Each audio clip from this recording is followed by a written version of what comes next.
السلام عليكم المشاهدين، كي دايرين؟ لاباس عليكم؟ نتمنى لكم تكونوا بخير وعلى خير. عواشر مبروكه.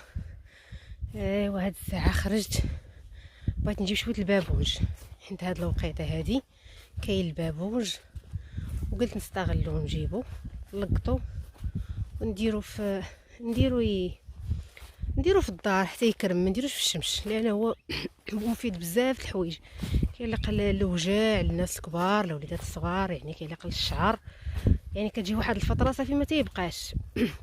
هاد الفتره حنا عندنا موجود تبارك الله البابونج، وقلت علاش لا ما نستغلش هاد الفرصه هادي ونمشي نلقطو وصافي. وقلت نجمعو ونشارك معاكم ان شاء الله. نتوما كما كتشوفوا الجو اليوم اصبح زوين. دابا راه كتصب واحد النقيطه ديال الشتا رقيق، حال مغيم. انتما كما كتشوفوا تبارك الله الدنيا زوينه، الله يبارك.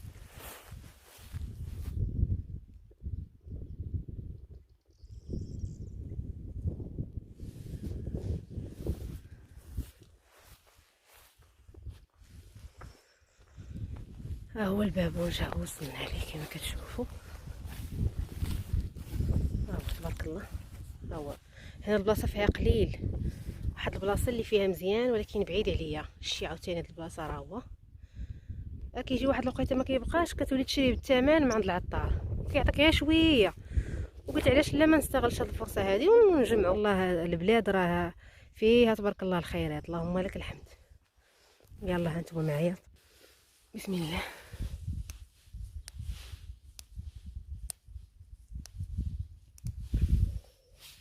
انا رجعت ليه طبق باش نديرو، كنحاول نحيد هاد الوريقات البيضين بلا ما نتم غادا داك العواد ديالو. يلا هانتوما معايا.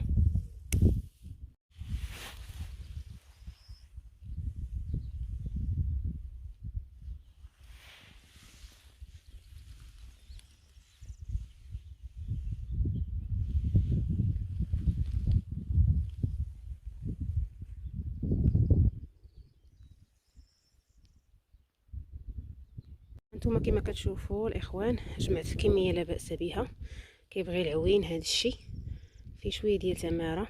ودابا بدات كتصب عليا الشتا، غادي نمشي حتى نرجع ان شاء الله مره اخرى ان شاء الله ونجمع تاني ان شاء الله. هانتوما كاين الخير تبارك الله، ولكن الشتا بدات.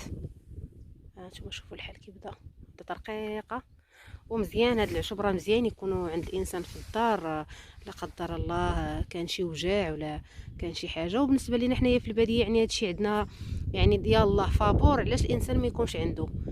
ونتمنى يعجبكم هذا الفيديو هذا، وما تنسونيش من الاشتراك فضلا وليس امرا. والله يسر الجميع. والسلام عليكم.